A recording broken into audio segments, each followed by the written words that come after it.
Hello everyone, John Patrick again, for hopefully many of you, but if there are new listeners, I often think this podcast should be called a podcast of the wandering mind, but basically I'm a retired professor of biochemistry and pediatrics and also taught ethics and culture and faith, public policy, those things for 35 years, overlapping with the end of my university career and continuing to now, astonishingly.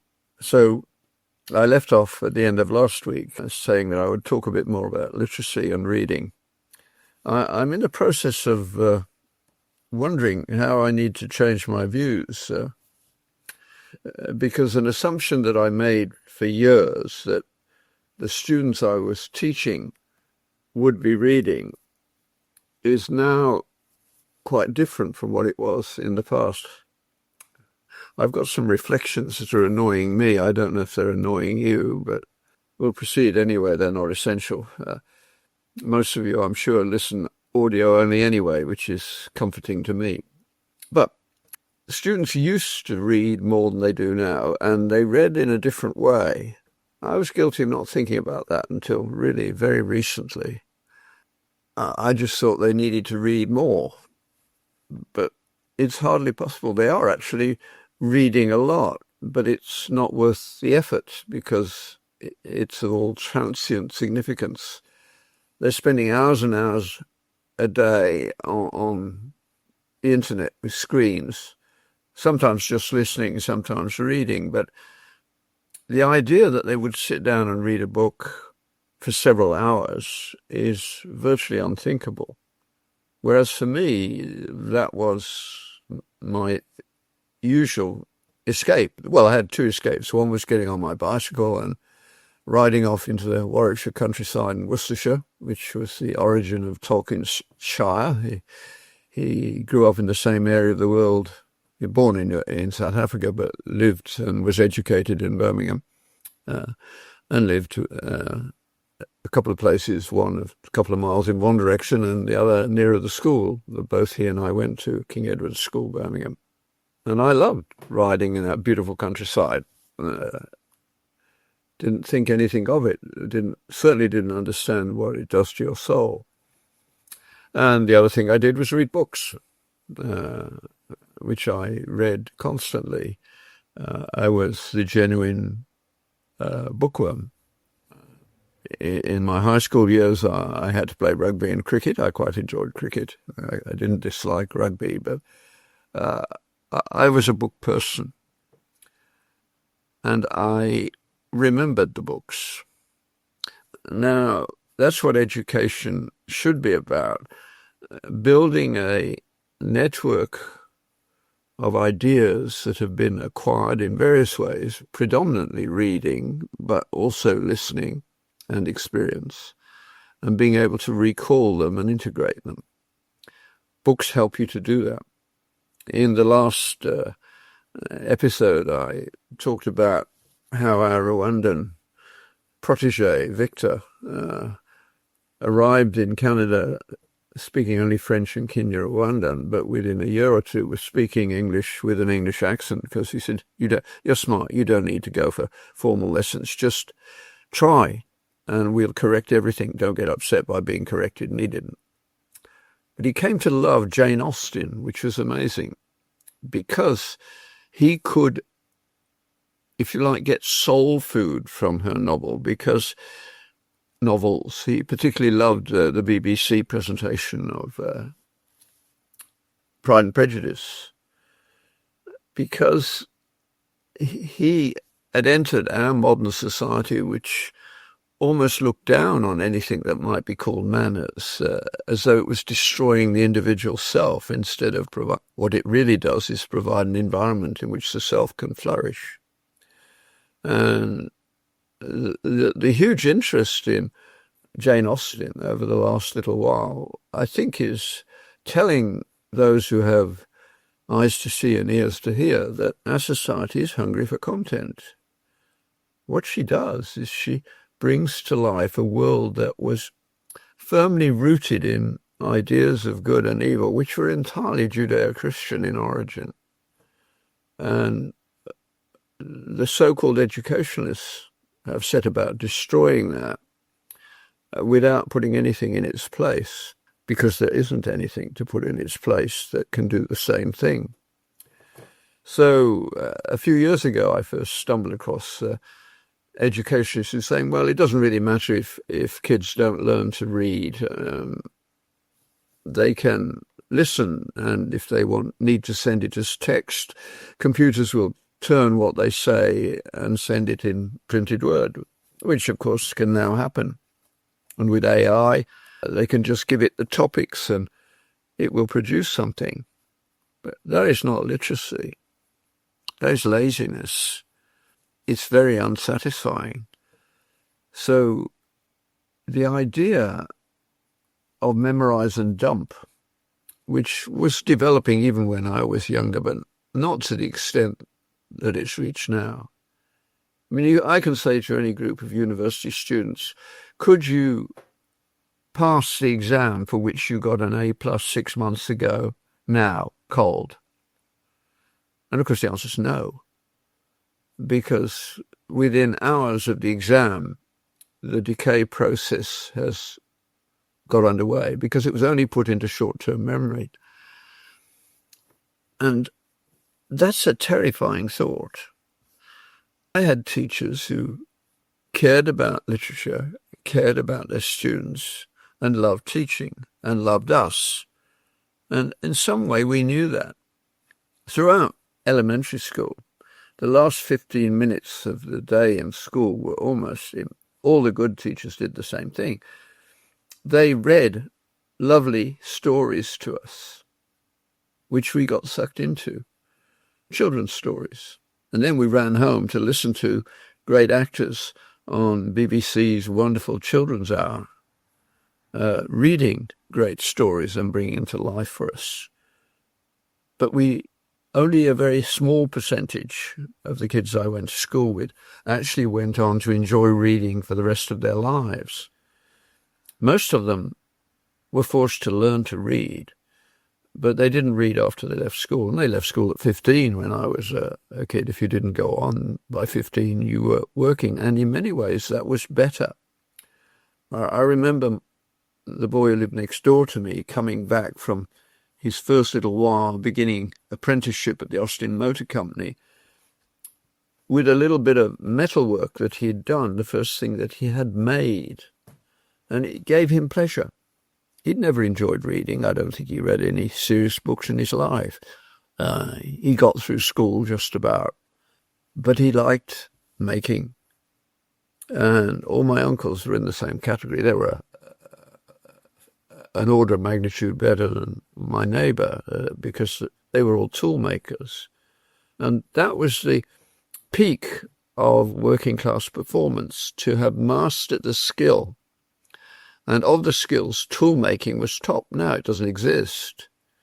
Whereas bricklaying and plumbing and electricians, you all know how hard it is to find a good one when you need one, because there aren't that many. But they read for practical reasons, and most of them, in fact, tell me they don't read anymore now. The first thing they'll do is go on YouTube and see if they can find somebody doing a little video on whatever the particular problem is, which is wonderful. I mean, you can find almost everything you want to do on tractors on the farm or whatever. You can go and find a video to tell you whether you can do this yourself or whether you have to get someone else to fix it, whatever. But that's reading for a very limited, reductive purpose. As a child, I read fiction, vast amounts of it. I look back and think it's crazy. I'd read the whole of Hardy before I finished high school. Some of the stuff I couldn't possibly really have integrated, but somehow his concern with ordinary people and with the lives they lived and the frustrations they faced got to me. Judeo-Obscure remains one of the most moving novels I've ever read. Frustration ending in horror. But it spoke to me. I could see it happening around me in various ways, I suppose. I hadn't put it all together. But now, these great novels are not being read. And even the English programs in universities are they can't presume a whole range of stuff that has been read before you get to university, which used to be the case, not anymore. My good friend Graham Hunter recounts a letter that was sent to the university where he did his undergraduate work and somehow ultimately came into his hands, of a young man writing some probably 50 years ago now, or more than 50 years ago, and saying, I have mastered Latin and I have a little understanding of Greek and I speak French. Is that sufficient to get into a master's program? Nowadays they'd say, how amazing. But he thought that would be the minimum. Going to high school for me was amazing because of what my teacher knew. He spoke 5 languages, but he didn't even own a car. He came to school on a bicycle. But he was incredibly widely read and clever, impressive. I'll never forget him. And he wasn't alone. Teachers were honoured. Now they're not. And the Faculty of Education has to bear the blame, I think, because they were seduced by a way of looking at the world which is not adequate. And this is where literacy really comes. So in a strange way, the working class kids that I grew up with were better educated in terms of literacy than the ones I went to university with. How come? Well, the one thing that did happen in the Western world until the 1960s was that the Bible was read in school every day. And if you read something of that depth to young people, to children, they do not understand it, but they remember it, especially in the first 7 years. I think they remember everything that's said. It's there. It's just a question of whether the trigger will be pulled to bring that piece of information out. I want to read to you just a little bit.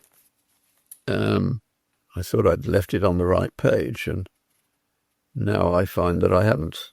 I have to do it from memory in that case, which is not beyond what might be possible. But it's from the Confessions, it's book 10, and it's where Augustine talks about the need to have within our souls things that we know to be true and which are the starting point for everything else.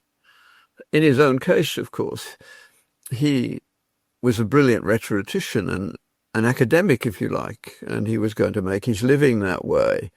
He's also lived a disordered life, sired a child by a woman who was not his wife, didn't marry. There are all sorts of disreputable aspects to his life. But one day, when he was beginning to become discomforted by the Comforter, the Holy Spirit, he had a New Testament. He was trying to read it. And being reasonably intelligent, he wasn't finding it that easy because it was challenging. And then he gives an account of hearing children's voices from a few houses away. And one would say, open the book, read it. And their voices spoke to him, and he picked up the book that was lying beside him, the book of Romans. And it happened to open the passage, the day is far spent. It's time to wake up and get on. And that was the beginning of his conversion. And he spent his life thereafter reading, writing, and pastoring the world. The city of God set the pattern for Western civilization from the 5th century until it was ruined in the 20th century by so-called educated people. Whether we can restore it remains to be seen. But that is the truth. So the world around us, we can see all the evidence that it's not as simple as people want to believe. I've forgotten his name now. He wrote The Bottom Billion. Sachs, yeah. He managed to get huge amounts of money to spend in Africa and other places on development, and achieved remarkably little, because he didn't actually take the trouble to ask the question, what are the prerequisites for integrated learning, which is what you need? And it hasn't happened, of course. In South Africa at the moment, which was the hope of Africa, the best economy, doing original academic work. The first armor-piercing bullets were made in South Africa. Gold was developed, diamonds were developed. They had a thriving economy. Now they don't. It has been destroyed in the 20 years of the ANC, and it's not really their fault. It's the failure of a system which didn't realize that there are prerequisites to flourishing. The Jews are the first people to read, not for purely practical reasons, but to flourish, because that's what they were told to do. The 10 Commandments are the 10 ideas, commitments in terms of intolerance. You are not to be tolerant of these misbehaviors. Tolerance is not a virtue. It's the oil to make the machinery work, not the machinery. So the 10 Commandments tell you the things that your society must not do if it's going to flourish. It must not go away from God.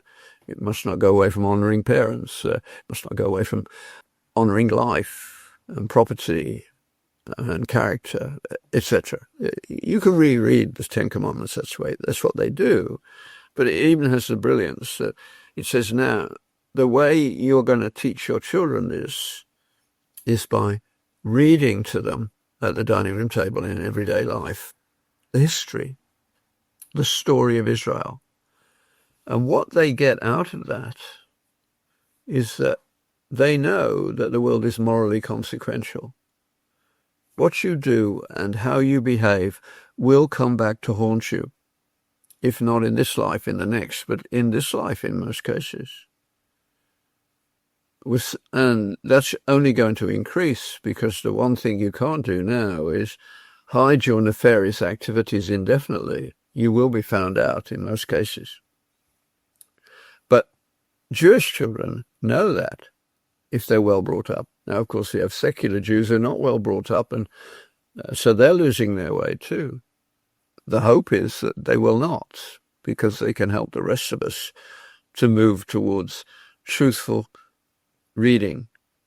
My contemporaries who didn't go to university, didn't even go to any form of higher education, that became working class skilled people, they did have one book in their minds that they knew, because it was read every day in school, the Bible. So there were very few moral arguments that weren't already solved by what they had heard in the stories of the Bible. You cannot know those stories deeply without carrying them into your life. That's what needs to happen. I keep coming back to this because I don't think one can come back to it enough. Tolerance will not work, which is what the disordering of the goods has led to. Let me just read to you, and I have got this to hand. This is Dorothy Sayers. In the world, he says, it is called tolerance, but in hell it is called despair. The sin that believes in nothing, cares for nothing, enjoys nothing, hates nothing, and finds purpose in nothing, lives for nothing, and only remains alive because there is nothing it would die for. That's tolerance, which is almost the number one virtue for students. If you say you will find me to be intolerant, you better be ready to argue your case. That is unthinkable to them. You can say to students, would any of you be willing to stand up in front of your class and say, I am intolerant? And the answer is no. And then I said, really, there are. You do not like to see somebody murdered, particularly an innocent person. So you are intolerant of murder. you're intolerant of a lot of things. And it's that when that intolerance is codified, not in writing, but in behavior, you have a stable society. Society survives well when it has a whole raft of things that it will not tolerate. So because when I grew up, that raft of things was centrally the Bible and essentially the Ten Commandments, we didn't have attacks on women. We had very little divorce. Amongst my 30-odd uncles and aunts, including those by marriage, we had one divorce, maybe two, I'm not sure. But it gives you the figure. The street where I grew up, 400 houses, I only remember one divorce. There must have been more, but nobody talked about it. They knew it was a failure. You shouldn't do that. So children's lives are stable. I mean, the worst thing that has happened in North America is the horrendous way in which black women were seduced by money into not having married husbands so that they could get extra pension, extra money to bring up their children. So as the most thoughtful black scholars now say, the worst thing that has happened to black kids in America is absentee fathers. Boys need fathers to discipline them. Read Hebrews 12 and see if you don't agree with it in actual fact. The writer of Hebrews says God disciplines us as a father disciplines his sons, and we subsequently came to respect that discipline when it was discipline, not pouring out our anger on our children. When you love your children, you're not going to allow them to do things that will be destructive. But as soon as the boy's hormones begin to flow, he becomes very difficult for his mother to handle. So he goes to find men anyway, and he finds them on the streets. And as I can't remember which one it is, one of the black actors, brilliant black actors, said, we all know what that means. Narrative, reading with depth. It's not the reading that does it. It's growing up with the recognition that these things are worth taking seriously. The great books programs, which haven't really worked because they can again be reduced, nevertheless had the insight that real literacy, going deep down, really matters. And the Jews understood that best. I mean, the great book program, Jews were very involved in that. Mortimer Adler was one of the founders of that movement. And it was picked up by Christians. But without the background of belief, it can be very difficult. It doesn't work.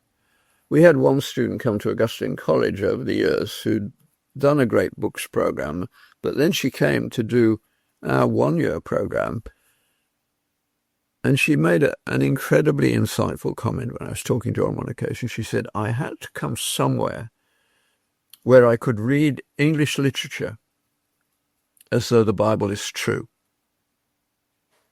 She was a genuine Christian. She had been to a great books program where there was no respect for that. What do your children respect? What authorities are there in their life? If you say to them, the Bible says, where would you go? Where would that take you? Would that be helpful? No. Because the narrative has not been put there deeply enough for moral consequence in the Judeo-Christian sense to have emerged. Now, I'm hopeful that something quite extraordinary is happening in the world, and that Judeo-Christian thought is winning a battle that no one would have thought it would win. The emptiness of secularism, you only have to look at the drug figures. If ever you wanted proof that the narrative that's being taught is not adequate, drug addiction rates are a clear measure of it in one way. And it's not just in the West. I mean, the whole of the stands from Afghanistan outwards, they have a major problem. China has a problem. We are addicted to trivia because we have no depth in our lives.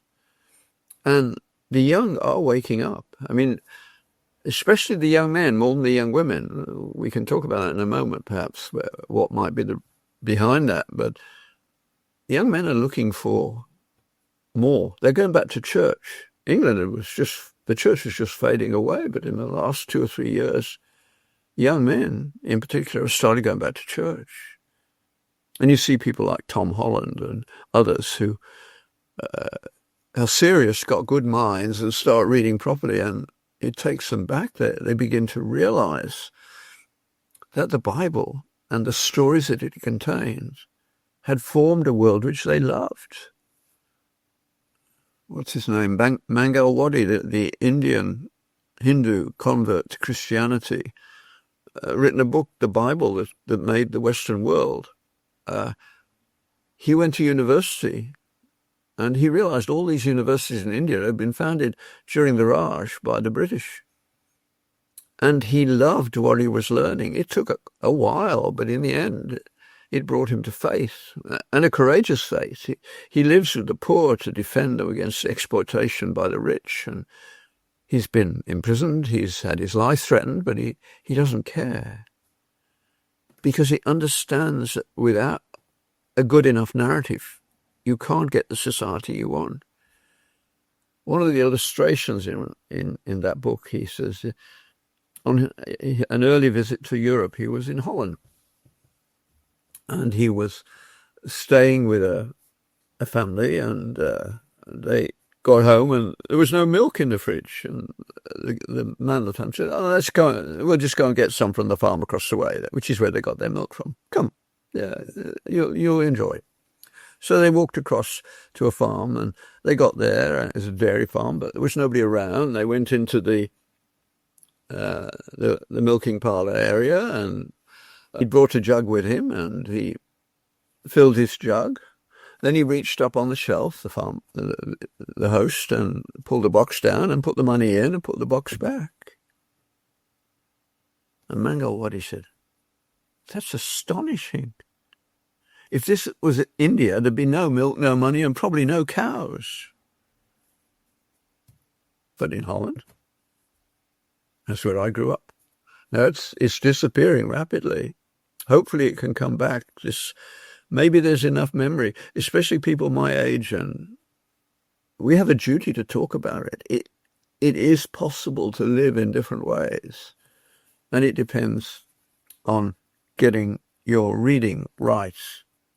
Now, only in the recent past have I understood that a very small percentage of the population actually read in a way that is permanent, that means that wherever they are, they can join in conversation, and it will necessarily draw on the great books they have read. And to most people now, that's astonishing. I have a good friend who keeps me honest. He's very good at checking whether I've got all my facts right. Sometimes they're not, and he corrects me, and hopefully I pass that on. But he was a professor at Virginia Tech. And he loved science, but he was watching what was happening. And we met because of the horrendous massacre that occurred at Virginia Tech some years back now. He would know the date immediately. I've forgotten where it was, but it was definitely a God thing in my life anyway, because by that time I was at peak flow, so to speak, doing over 400 lectures a year and traveling halfway around the world every year, and enjoying it immensely, but mainly in universities, mainly medical schools, but a little broader than that as well. Anyway, when that massacre occurred, about 24 hours later, I got a call from a physician in Virginia Tech. He wasn't out. He was a practicing physician, but he was very interested in the students, and he opened his home to them. and he called me and said, the campus is being invaded by grief counsellors who really have nothing useful to say in a situation like this. Nothing that's authentic. You've been in tragic situations. You've had to deal with tragedies. Are you free by any chance? And I was. My wife had said earlier, you've got a week off. It's unusual this time of the year. I wonder why. And then I got this call. And I said, well, actually, I'm not doing anything this week. He said, well, get on the next plane. We'll buy the ticket. So I did. And I spent a few days there giving a talk every evening and a few others and having helpful conversations. But on Saturday morning, I was persuaded to go to a men's group. And so I went and I talked as I do, without notes, about starting with the situation and going, hopefully, where the Spirit led. And my good friend, whom I've never knowingly met in person, although we have met, he was in the audience, brought along by a friend. And he told me later in writing, he said, I couldn't believe you spoke for a couple of hours without a note. And I became a Christian and joined the church 6 weeks later. That wasn't me, was it? That's obviously not. But I was, if you like, I hope, the prepared tool to give to that man who was smart enough to say, the university world doesn't know how to deal with life. And the church is not very good at it either, as he constantly reminds me. He said, very hard to find churches that are seriously dealing with the world around them. I couldn't believe it when he said, I've been to every church within 25 miles of where I've retired to because it's near my daughter, and I haven't found one that has even a small group of people seriously discussing what the faith should mean. He said, one that I went to, and I asked the pastor, is there anyone here who likes to read and talk about serious Christian literature? He said, oh, yes, there's one woman. And so I went to see her. And I asked her, do you read C.S. Lewis together? She said, oh, that's too difficult for us. That is beyond belief. I mean, Lewis is nothing if not accessible. Yeah, you have to work at it because he doesn't bend, but you can't not understand him. His illustrations are brilliant, and they fit in everyone's memory. I mean, the one that pops into my mind at the moment, I can't remember where it's from, but he talks about the nature of conversion, where Christ comes into your life, as he did in his, where step one he described as being picked up and carried, kicking and struggling into the kingdom, perhaps the most unhappy man in England that night. Nobody can read that and not understand that something important was happening in his life. Looking back, he says, when Christ came into my life and I, so to speak, invited him into my humble cottage, I was shortly appalled as he started pulling that cottage to pieces and rebuilding, putting a wing out here and a wing out there. And I realized he wasn't just visiting. He was coming to stay, and he intended to build a palace. There's so much in that story that you can spend hours and hours talking about it, and people giving little snippets of their life that relate to that phenomenon. That's what Lewis did, which is why, despite the fact that that particular woman said it's too difficult for us, he's still very widely read, especially, of course, the Narnia stories and the science fiction. But people move on from that, but not far enough. And that's where I would say is a very good place to start reading. And doing what Augustine says in Book 10 of the Confessions, he says you need to have that narrative in your lives. And he didn't see what God was doing and what he was going to do because he was looking at the end of the Roman civilization, which he appreciated. But he set up the next step in no uncertain terms. Now, the history didn't come together for me for a long while. The first time I came across Alistair McIntyre, who died relatively recently, was via Chuck Colson, actually. I read the story of Nixon's right-hand man who went to prison for his part in the Watergate experience, but became a Christian before he went to prison, and then spent the rest of his life basically in and out of prison because he started the prison fellowship. But he was brought to see the arguments by Lewis, and then God entered his life as he does, and he realized he needed a lot of re-education. And amazingly, he picked on Regent College and Jim Houston and the other teachers there who were totally appropriate for him. And they introduced him to McIntyre. And that was the first time I had heard of After Virtue. I can't remember what the date was. I mean, it was published in, I suppose, 1979, something like that. But it was a turning point for me too, because McIntyre understands what the problem was. And so he does like Angel Wadi. He looks at history, but he's one of the greatest philosophers of the 20th century. And the book for which he's most widely known is After Virtue, which begins with a parable about us. Only it's a clever parable. He says, I want you to imagine a know-nothing government taking charge. Well, they run the political government, they run the university, they run the schools, they're even running the legal system now. The problem is that they don't have a rich enough narrative to do the job. And McIntyre says that when they take charge, they think reductively. So they say, well, the problems in the world are all due to technology, so let's destroy science, blow up the laboratories, lynch the scientists, burn the libraries, and then we'll get a wonderful green new world springing up. Of course, it doesn't happen. Things get worse.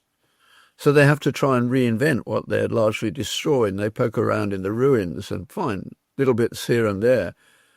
But like medical school today, where because we want to think of it as scientific, we give them 18 months of amazingly dense science, which nobody can handle at that rate, or virtually nobody.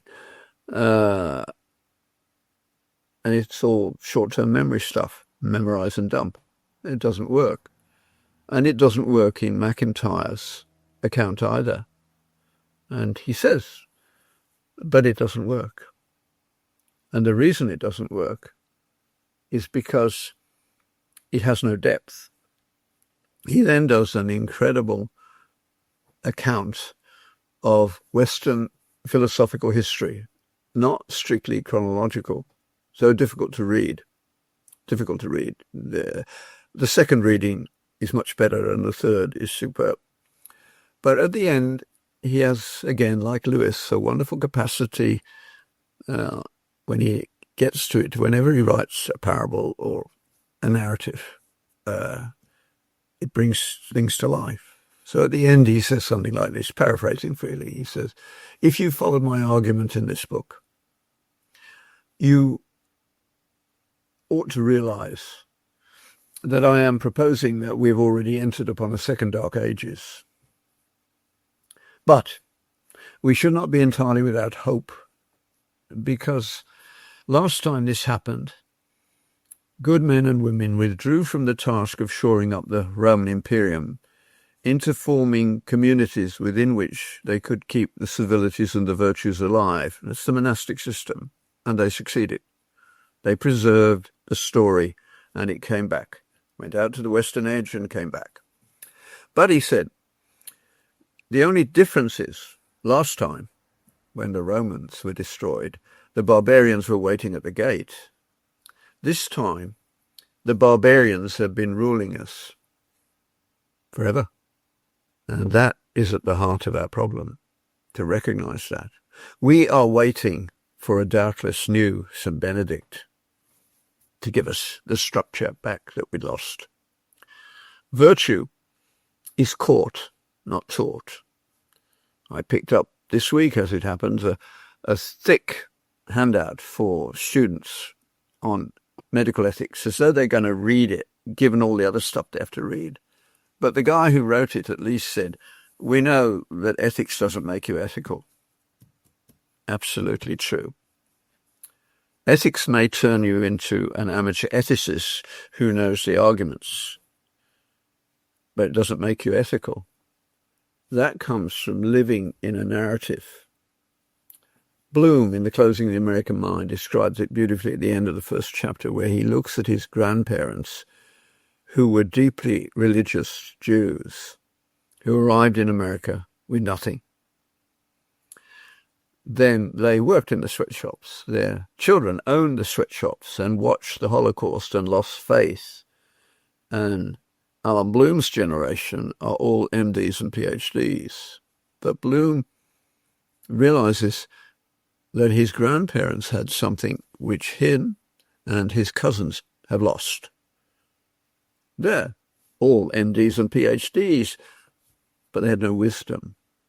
And he says this, my grandparents lived in a home which was spiritually rich.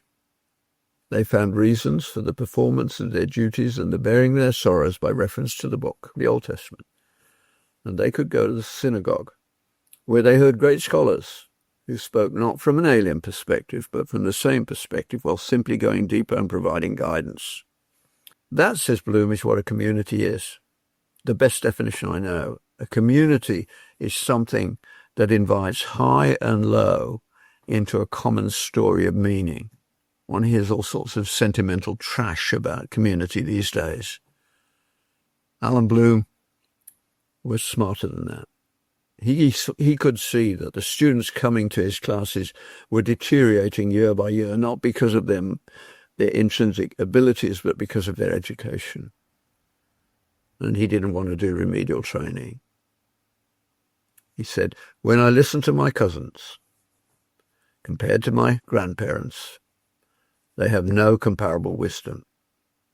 When they speak of the meaning of life and death, the relationship of husbands and wives, parents and children, they have only a bunch of cliches trying to take the place of a narrative that had fed the world for 5,000 years. We're foolish. Hopefully, we can still become wise again. God bless you all.